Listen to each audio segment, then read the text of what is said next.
Hello, everybody, and welcome to another episode of Task Solutions, where we're going to talk about some crazy things happening in the world of not just technology, but in the world of AI. I mean, who knew, right? More AI, but it's more than that, guys. We promise.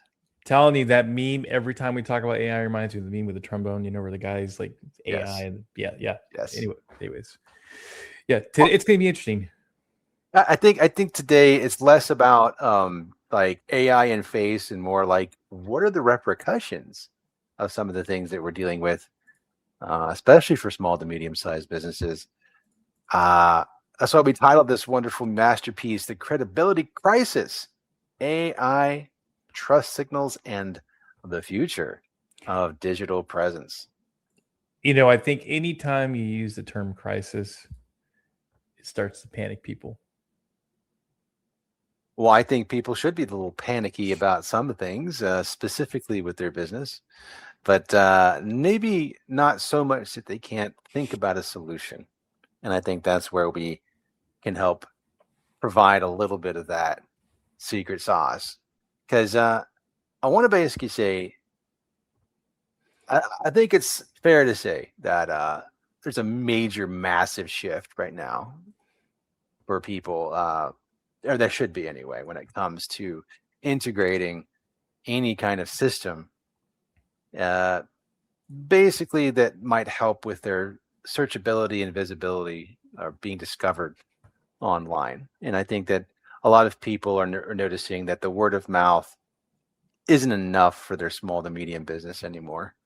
Uh, Specifically small businesses, like they're really struggling, especially in our local area. And I know our area tends to be around the Texas area. Specifically, we're in the Houston area and all the different service areas around us. And I know that just within driving distance between you and I know that there's tons of businesses that, while they are what might be considered a thriving market, they're still struggling. So the question is why? Why is that the case? You know, and where do they turn to when, word of mouth is no longer enough? It's a scary time. It really is, and it's one of those things. I always use 2019 with COVID in the website as a precursor, or at least a understanding. In 2019, customers that had a brick and mortar location didn't have a website. Um, they focused on what's what I'm looking for, Joe. It's one of those days, right? Essentially, they were operating you know traditionally, where you go into the store, do the Yeah, transaction, run the service, and we're good to go. sure. And on top of that, there's still a lot of changes going on, so distraction. No worries, no worries. No, it's cool. It's like, what happened? Where did Joe go? Um, but anyway, so those that when COVID happened and everything got shut down, people no longer were able to do business as usual. And those that had the internet infrastructure in place, they had a website in place, they had the ability to be able to continue doing business, and they were able to grow and thrive and flourish during the pandemic. Right. Fast forward, so now you have ChatGPT, you have generative AI, you have artificial intelligence, you have agentic marketing that's now coming around, and we are seeing the same thing. Those that are pivoting and are utilizing these tools are going to be the ones that are gaining the most from the fruits of it, of the labor. So those that are not, they're not competing with people that are using it. So it's kind of like the you know, you're on the freeway and well, I hope you're on the freeway, but if you're on the freeway and you got a bicycle and you're going right against a Nissan GTR, you may see a little difference in speed. Absolutely right.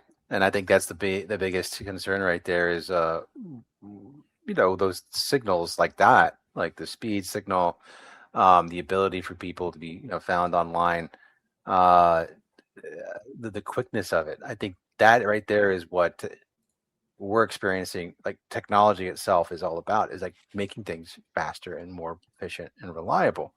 And I think that's where people are starting to turn their attention to, when you talk about, if they're using these tools, that is the answer a lot of people come up with. And so I think what is interesting, about this is that I'll take what Forbes said sometime last year. I want to say towards the earlier this year, towards this last month, where they basically said that AI is now marketing's gatekeeper. And what's interesting about this is that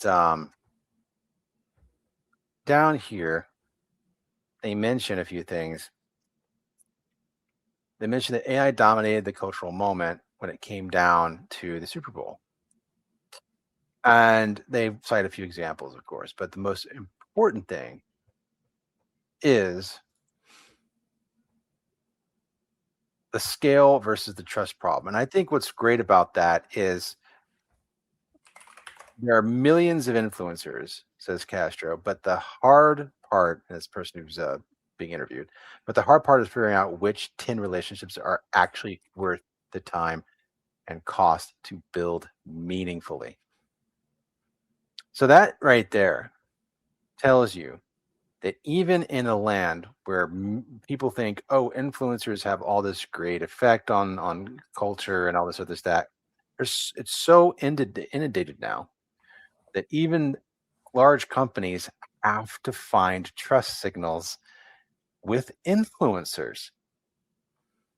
That these concepts are not they're not just for businesses. That's what I'm getting at, and I think we all see that. But I think this is just another example of why that's important because yeah, go ahead. No, I was just going to say you're absolutely right. And so the term that people use online or in this profession is really UGC, user generated content. Right. And I'd like to talk about McDonald's because McDonald's has actually been in the news recently, and I'm not sure if you're aware of this, Joe. But they came out with a big arch, and no one really, not really care about the product, but I'm more interested in what happened with the CEO. So the CEO Right. decides that during lunchtime that he was going to go ahead and take a bite and eat it, and so people started making fun of user generated content because they found it cringe to have the CEO doing what he was doing. And of course, what I found really amazing was they took the cringe and people making fun of what he did and they Yeah, made it actually into a thumbnail, a meme. I don't know if you saw that or not. I did. Yeah. Yeah. So I think that's fantastic. Like that just exemplifies the point. that happened this week. So that's, I mean, Yeah. it's happening with major companies, and if you're able to catch along and follow that, you'll see that the article and what's going on, it's not just theory, but it's actually in practice, and we're seeing that with gigantic companies doing this. Right. So And I think that what people need to realize is that just like you said, this can make and break big companies too. The trust, the credibility. Obviously, the bigger they are, the harder they fall. This is a phrase that we know very well, right? But correct. usually people associate that with real space, like in real life. It's physical. The big birds or they fall. It's hard, right? Yes, but Right. it goes for these concepts too. And here's the thing: search engines, they use. I remember, and you probably remember, they used to show like 10 blue links. That was Right. it. When it first started off, links. That was it. It was nothing else. Well, half the page Google, was the logo. If you remember, half the page was a logo. First of all, right, right. But then you had Yahoo. You web had crawler. right, and that's it. You had some Right. links, and now here's where we are. These tools summarize the internet for you at the top of the page, and they recommend a business or two. Right. Like what? You're literally you the illusion of choice at that point, right? In some capacities, but that's why you want to try and be. You want to try and be in that suggestion. And if you're not, well, then your credibility isn't strong enough. So You haven't done the work. I want to talk about that real quick. Joe, if you wouldn't mind sharing your browser again, just go to Google and just type in McDonald's. Don't type in anything else. Just type in McDonald's. Okay. Just type McDonald's.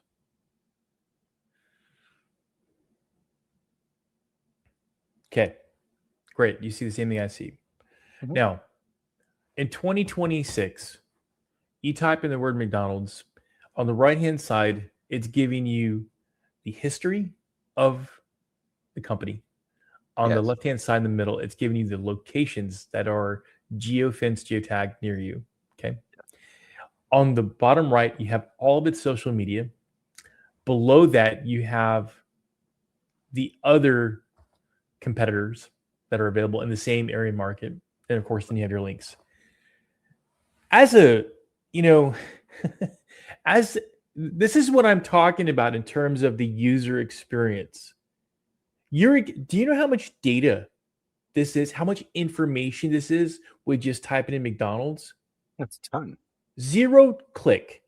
Yeah. All you had to do was type in McDonald's, and this Right. is what people are getting. And where I'm trying to get at with this is when you start focusing on the way the user experience is shifting and changing with search engines, that's what you have to do as a business owner to understand that this is where what Joe and I are doing, or what other marketing agencies, hopefully they're helping you with, is making you understand how the user experience needs to play for your customers.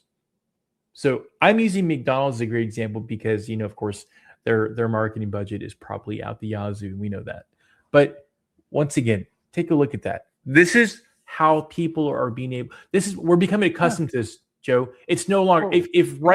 if right now you typed in McDonald's and there were 4 links, you and I would think that there was something wrong with our browser. There was something wrong Oh, with our user of experience. course. But here's what I want to point to. Like if I just put in the word burger Yeah, and I right. just do that, what happens? Oh Would you look wow. at that? Oh wow. That's actually very good. So you went from a specific brand to just a topic. And That's it's just like even Burger King right, is showing up below the right, map pack. right, The right, that's the it's crazy, right, isn't it? right, And that's what and this is where you want to be. And I think that's where this is why we talk so much about why this is so important for small to medium businesses, because right. if you can get these, and I know that this one right here particularly is not a chain. This one is a franchise, and this one is not a chain either. You have two local businesses that are beating Burger King and McDonald's on the map pack. Well, That's crazy. once again, everything is about geotagging, and I would be very interested in knowing more about how the algorithm is working on that, Yeah. because the one thing that we always discuss is, people say, well, can you guarantee? What do you want me to guarantee? There's no guarantee. Whenever the algorithm is changing, what, 300-400 times a year, I God knows how many core updates they do. Well, and the question is Yeah, what are we guaranteeing, right? I mean, that's it. Like if we're guaranteeing that you're going to get more traffic, absolutely, you will, correct. right? But I think what's important is for us to share with that. What I want you to get out of this is the term topical dominance, and that's a big piece where, if you notice that whenever you type in the term burger, it was everything that correlates with the term burger, all the Mhm. topics that go with it. So, what is a burger? Where are your local companies with burgers? Who are the major heavy hitters of burgers? And then links to recipes and so forth. So the bottom line is the end user experience is really shifted. It's really shifted in 2026. So, and they're trying to make it where when you're on your phone, it's much easier to actually get the information very fast without having to click and go 10 pages in. Oh, absolutely, So and then it should be, but at the same time, you're also missing. There's some sacrifices that are being made, such as what content is may or may not. It may be relevant to what you're looking for, but it is definitely more curated content at that point, because the AI is filtering out some things, and that's the challenge we're trying to show people is a problem. Look, another major issue, actually, if we can switch it up a little bit, yeah. is really fake reviews and AI generated reputation manipulation. So I want to point out something that the New York Post, I believe, said, and says that there's been an issue not too long ago where fake reviews of real estate agents are taking over Zillow. Yeah, this was a thing. I remember this actually happening in June or July, where they were talking about this sort of stuff. Where uh, one, if I'm not mistaken, Zillow themselves actually were doing something weird. They were trying to like compete with themselves. Like they bought a bunch of real estate and they were selling it at super cheap prices for the market, right? They were competing with themselves. It was interesting. But what I wanted to point out is that nearly 1 in 4 real estate agent reviews in 2025 were likely written by artificial intelligence, according to originality.ai, which, as you know, is an artificial intelligence dedicated to sussing out other artificial intelligent content. So it's interesting because what that means then, and we've heard about this stuff before in the past, where people have bought reviews so they can become more quote unquote credible online. But I think you know what I'm going to say.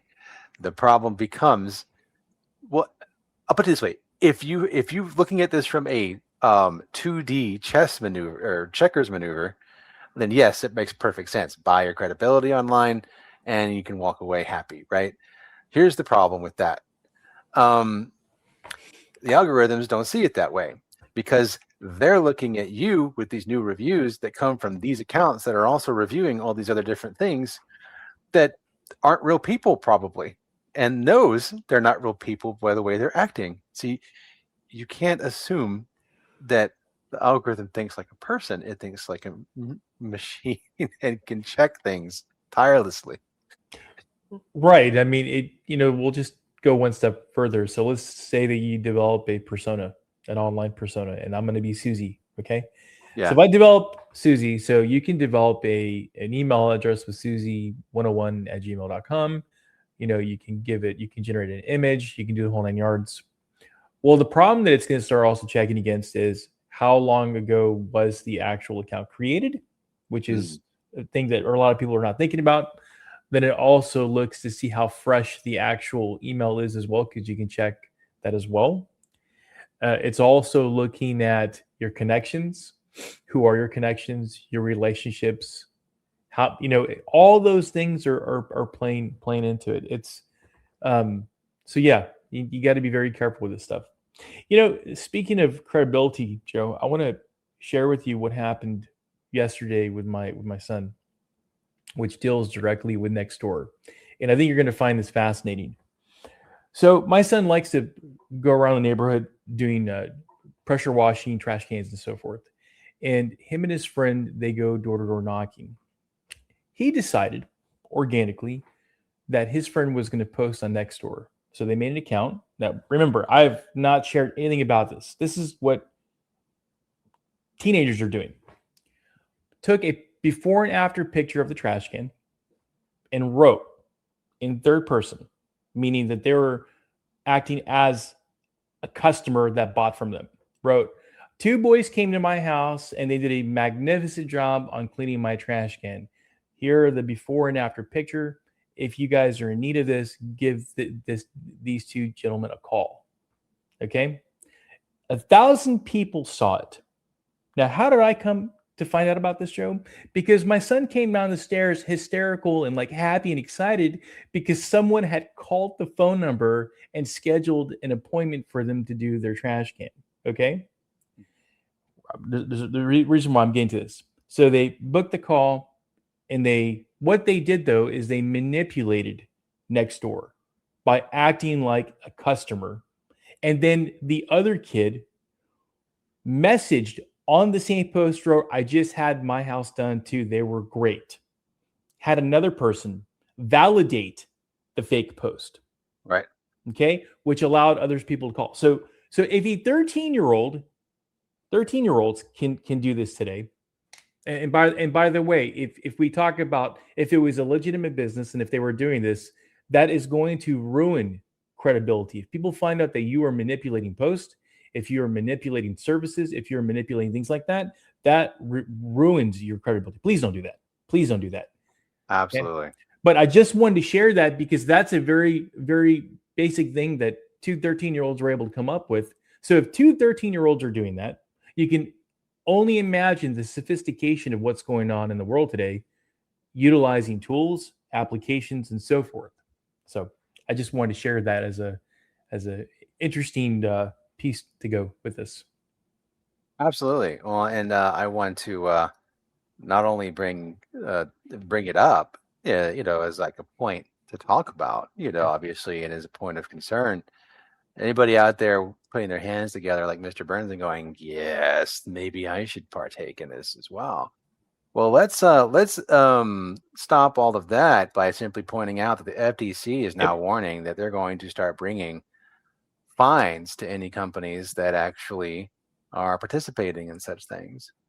Not cheap either. We're looking at $53,000 per violation. So I want you to imagine if you bought 100 reviews from some sketchy person online, that's $53,000 times 100. Okay. So let's not do that. How about that? And focus more, of course, on organic growth. And here's why, guys. If credibility becomes fake, the entire internet stops working. That's it. We have to have some semblance of credibility and legitimacy that is honest. Full stop. No, you're absolutely right. And just to let the viewers know that we have been in meetings where we've seen people come up and say, hey, I don't need you guys. I have a company right now that's generating me reviews, and I know how to game the system. That's exactly what the gentleman told me. And I just looked at him. I said, "Good luck. We'll see you shortly. You're gonna have major issues with your reputation.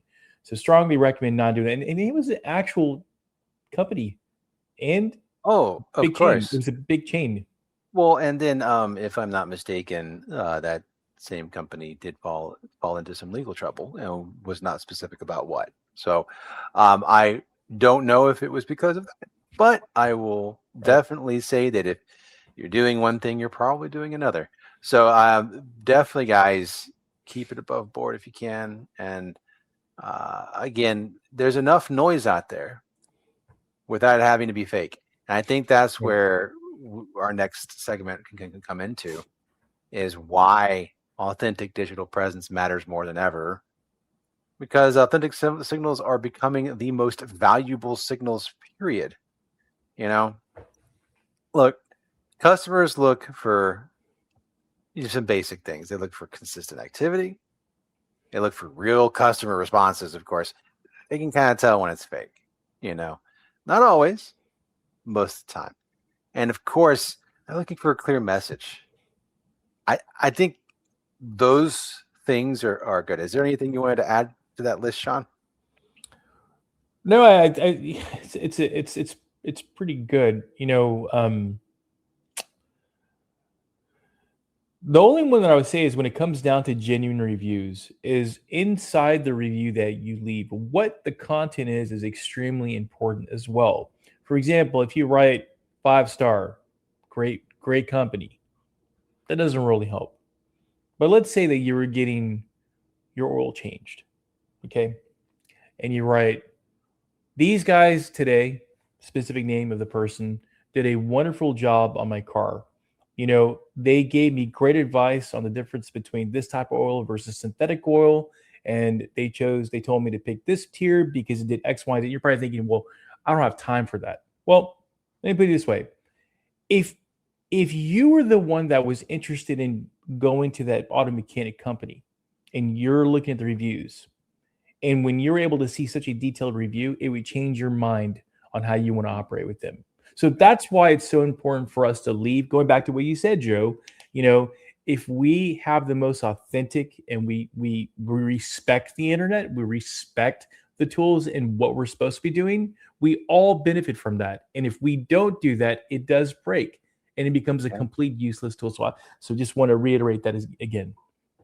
Oh, no, that's fantastic. And that leads great into like this ideology I think we have over here at Tap Solutions, where I want to mention, look, you're not just convincing people, right, to come over and you know use your business, use services, products, whatever you guys are working with. Um, you're also having to convince AI systems, Right. the new algorithmic changes, blah blah blah. Just think Gemini, ChatGPT, Perplexity, Claude, you name it. Okay, uh, it's an important shift, but I want to really put it this way, and I'm definitely doing this for a soundbite. Digital presence, it used to be about marketing. You had your Coca-Colas, you had your Walmarts, you had these big brands that had entire PR departments. That's why when you look up digital presence, you're probably going to find more about PR than you will about online digital presence. But what I will tell you is that there's a big shift with that now, because now it is not about marketing exclusively. It is verification. That's what digital presence is being used as now. Right. Verification by clients, customers, whatever, for you to see if they're going to use you. Clip that. Yeah, exactly right. I'll go one step further, and I'm going to go back to the Nextdoor case because a lot of customers we work with, a lot of clients that we have are also in the service industry, and I'm going to use the handyman as an example. How do you differentiate between two handyman? Well, everybody can have a truck. Everybody can have a magnet on the side that you get from Vistaprint that says handyman services, right? Yeah. And cash basis. So you go up, so knock on the door, you solicit and say, hey, I'm here. I can take care of your fence. Two companies can do that. Now, more than likely, they're going to ask for at least 50% up front, and they're going to ask for a big chunk of change, a couple thousand to do the fence. What happens a lot of times? We see time and time again on Nextdoor that someone paid half of the money up front. They either A, didn't do the job, or B, they left it incomplete, and the customer has been shafted and they're upset. Now, and then what do? They automatically post a picture of the person, who they are, and tell them not to do business with them. If a legitimate handyman has a website, not just a website, reviews, reputation, and has material and content that shows them working with other clients. So, for example, if you're doing fencing, knock on the door, you do a good job, take some pictures, take some videos, have the person say, yes, X, Y, and Z fencing company did a great job for me, and I strongly recommend that. That's your credibility. You need to do that. So, people that think, well, if I just slap together a business card, have a little landing page, it has a little picture of a home, and it says, I do fencing, is going to get you to in 2026. Good luck, because they're going Yeah. to crawl up your, you know what, to figure out who you are, where you do business, and if you are a legitimate company. Because Yeah. consumers are very well educated in 2026. It's not like the old days, Joe. Oh, you can do my fence? Go for it. No problem. Here's cash. Well, I definitely think there was a generational Sure. difference between them and even the ones before them and I us. agree with you. But Right. but I will definitely say that you're right. It part of that, by the way, was born out of like, well, I just don't. You're nearby, so I'm just going to trust you because I have to, Yeah. right? Well, now You knocked on my you door. don't, I can see you. right? You knocked on my door. I can see you. Right. Right.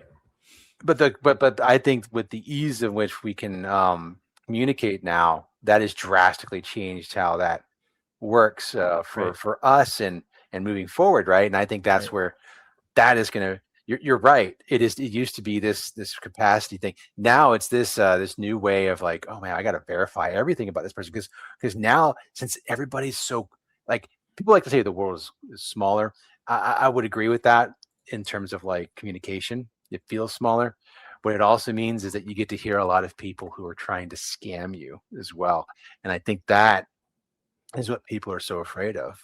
They don't want to be scammed. They want people who will actually do a good job, instead of just hoping that they will.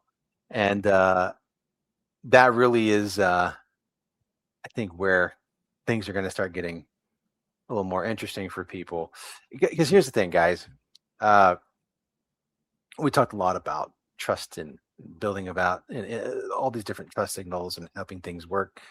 What happens when you do have a lot of trust signals, right? When you've built the work, you've got the social media running, your digital presence is actually kicking in pretty or doing work for you and verifying yourself for your clients. What happens? Well, you got to be able to actually one deal with all those people who are trying to contact you. Can they contact you? I mean, sure, you've put out stuff on social media, but are they actually like, are those things being monitored? Can you actually pay attention to this? Are you working so much on the work itself and not paying attention to new clientele like you should? Because those are really good questions. And so this is where we move into a little more of the idea of what agentic marketing is all about. Don't let the word agentic marketing fool you into thinking that it is about making pay-per-click so optimized it's amazing. No, that's not what this is about.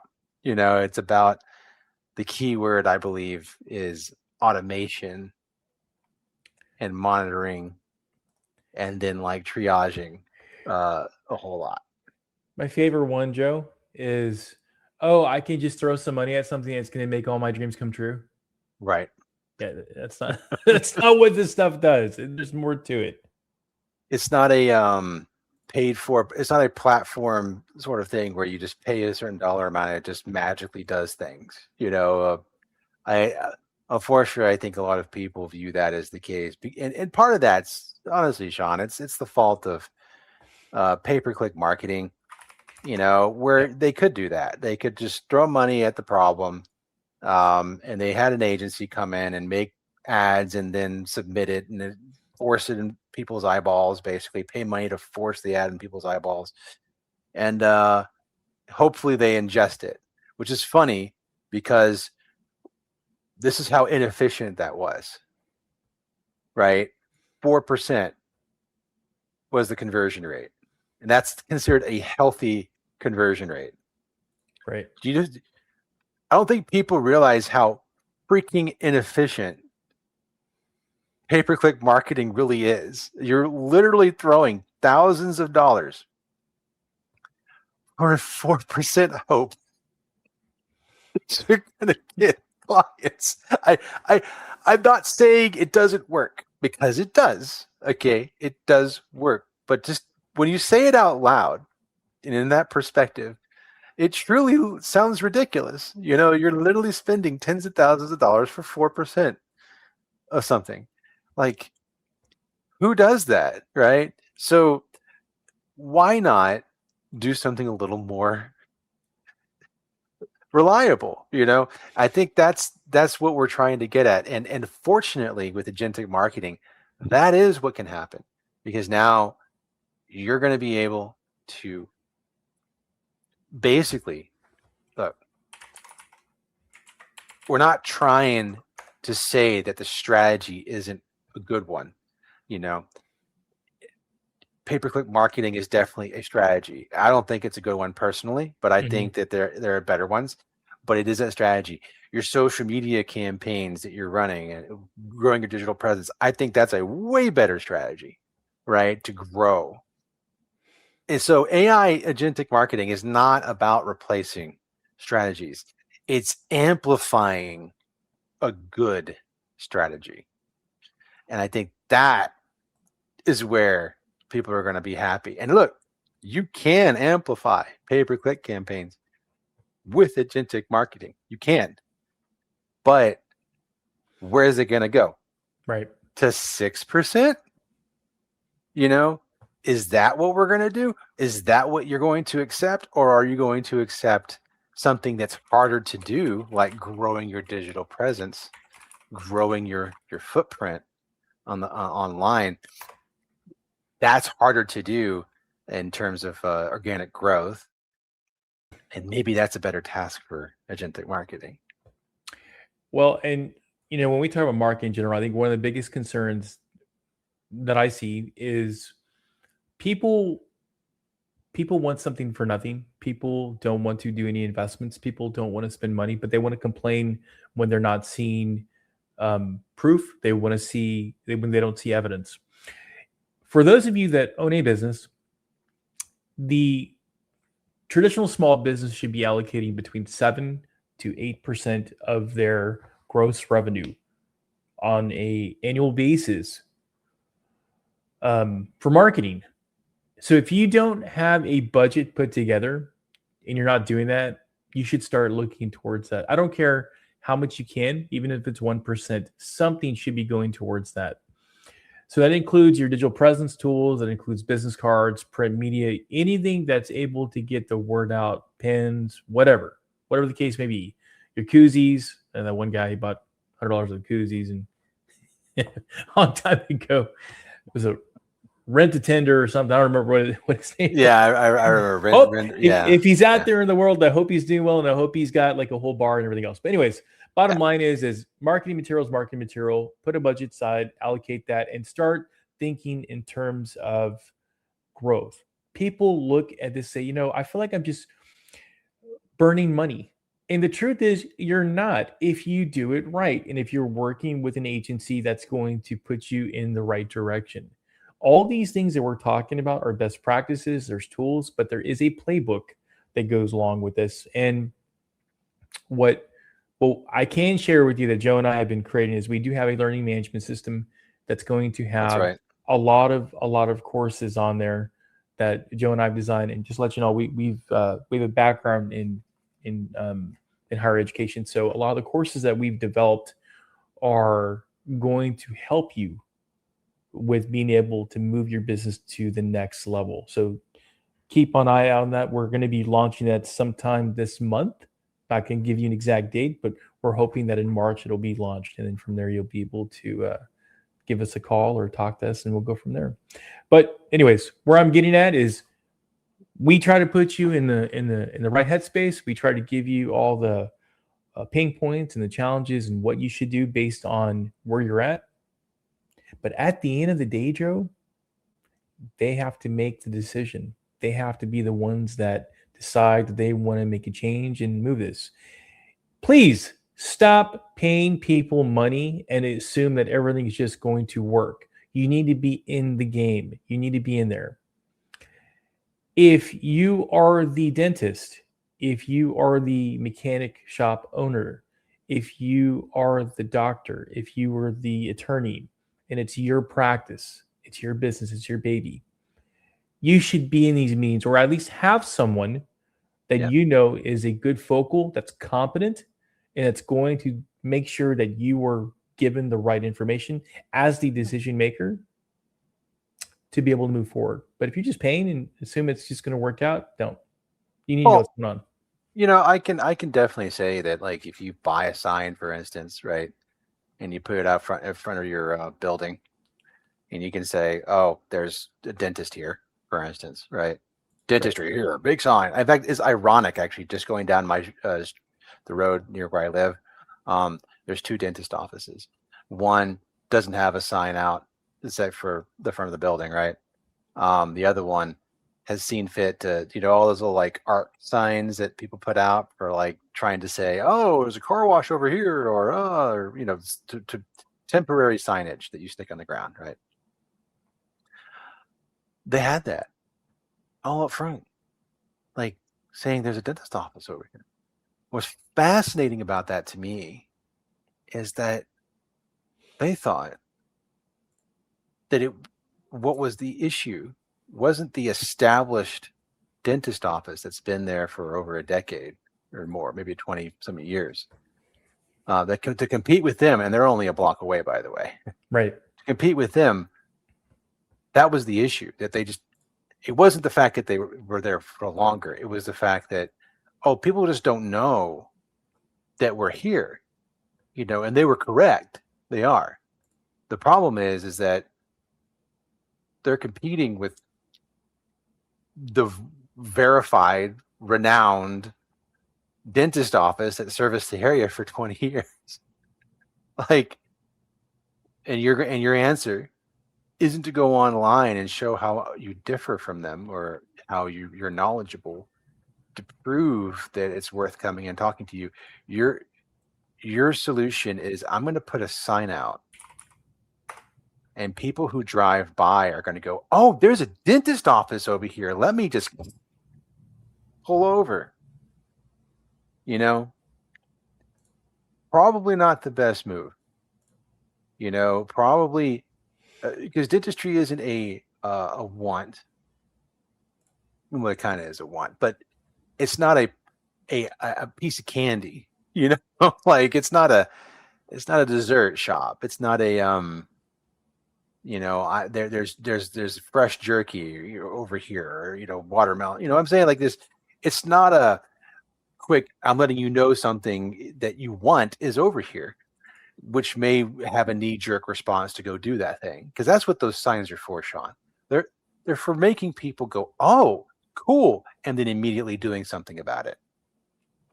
So to me, that's a core disconnect on what tools are available to people and what strategies they need to implement in order to make their business successful.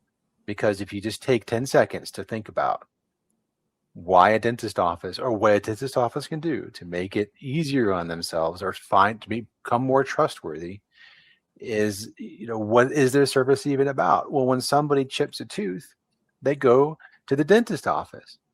When they go in for a regular checkup, they go to the dentist office. Right. It is not I'm bored this weekend, I'm going to the dentist office. That's not how that works. And so if they just simply think about that, then the answers start writing themselves. Okay, well, maybe I just need to make sure that when people do have that moment where they chip a tooth, I'm going to go to those guys because I see them everywhere. Well, it goes based on that whole thing we talked about, top of mind. It's being top of mind. And this, these are not difficult concepts. Think about how you operate. Why do you buy certain things? Why do you do certain things? It doesn't have to be too complicated. A lot of people say, well, I don't understand why I can't get people coming to my door. Well, I get traffic, but okay, well, think about what you're doing. How are you reaching out to people? That to say. Sorry, go ahead, Joe. No, I was just going to say, all that to say, we have great news for everybody. Don't worry, all this stuff that we're talking about, if it feels like it's you, we have an answer for you. Okay. What is the one thing that we always say when it comes down to small businesses and any SMB in general, is that you guys are the underdog? You guys have been dealing with a lot of crap from big business coming into your spaces, bigger budgets. If government doesn't always help too much either. They like to throw curveballs at you. Heck, very often it's not just the curveballs of present circumstances, but really barriers to entry, regulation, yada, yada, yada. Could go on, right? But that's not what I'm about to talk about. What I'm about to talk about are some things that you can do to bite back. And if anything has been made clear over the past few years when it comes to AI, check this out. According to a survey, adoption of AI tools among small businesses jumped from 39% in 2024 to 55% in 2025, a 41% surge in just 1 year. Well, you keep laying off everybody. I'm sorry. It's different. It's a different story. So, but what's interesting is I love this next sentence. If you run a small enterprise, that number should make you sit up and ask, are you ready to ride the wave or risk being left behind? So if this sounds familiar because you know us and we've talked to you directly, sit up and listen and ask yourself that question because it's definitely the case. Main bullet points here to bring up are speed and accessibility, being able to have AI-powered chatbots, automated analytics, generative AI tools, blah, blah, blah, blah, blah. Rise of GEO. Basically, guys, we're GEO specialists, in case you didn't know. All right, in case any of this wasn't clear, we are GEO specialists. And then some. And obviously, broader use study cases. Obviously, the biggest takeaway from this that we want to point out to you guys is